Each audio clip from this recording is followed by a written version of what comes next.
मालिक बिन दीनार रहमतुल्लाह अलैह से उनकी तौबा का सबब पूछा गया तो उन्होंने कहा कि मैं एक सिपाही था और बदकिस्मती से शराबी भी। मैंने एक नफीस बांधी खरीदी और देखते ही देखते वो मेरे दिल की मलिका बन गई। फिर उससे मेरी एक बच्ची पैदा हुई। उस बच्ची में मेरी जान बसती थी। जब वो जमीन पर रेंग कर चलने लगी तो मेरे दिल में उसकी मोहब्बत और बढ़ गई। वो मुझसे बहुत मायूस हो गई। मैं जब भी उसके सामने शराब पीता तो वो आकर खींचा तानी से मेरे कपड़ों पर गिरा देती। जब वो 2 साल की हुई तो बीमार रहने लगी और एक मोहलिक बीमारी के बायस मर गई। उसकी मौत के गम ने मेरे दिल को बीमार कर दिया।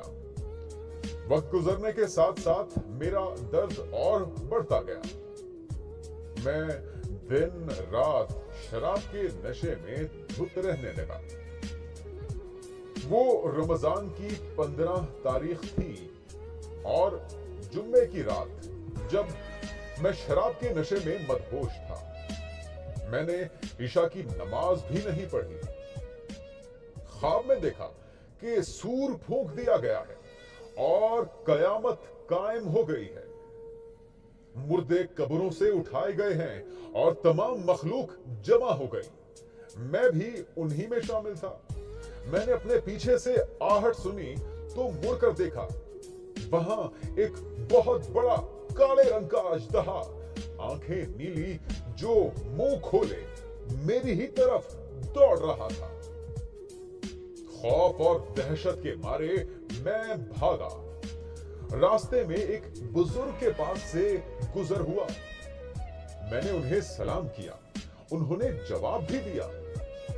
मैंने कहा, बाबा, मैं इस अजदहा से पनाह चाहता हूं, मेरी मदद करें।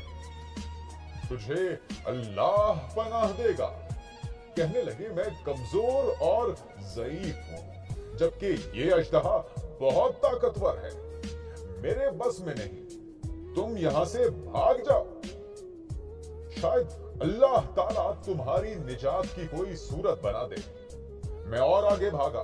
एक पहाड़ पर चढ़ गया। उधर से मैंने जहन्नुम के तबकात को झांक कर देखा तो उसकी हौलनाकियां देखकर मेरे होश उड़ गए। करीब ही था कि अजदहे के खौफ से मैं उनमें जा गिरता।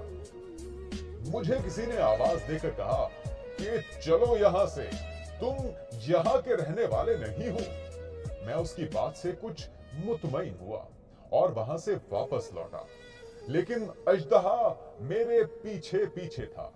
मैं फिर भागा, उसी बुजुर्ग के पास वापस आया और कहा कि बाबा, अल्लाह के वास्ते मेरी मदद करो, इस अजदहा से मेरी जान छुड़ाओ। उन्होंने कुछ नहीं किया। वो बुजुर्ग रोने लगे और कहा कि मैं नातवाना हूं। अलबत्ता तुम उस बुलंद पहाड़ के पास जाओ जहां मुसलमानों की अमानतें रखी हैं। अगर वहां तुम्हारी भी कोई अमानत हुई तो वो तुम्हारी मदद जरूर करेगी। मैं भागकर उस मकाम पर पहुंचा और देखा कि चांदी का एक गोल पहाड़ है और उसमें जगह जगह सुराख और रोशनदान है।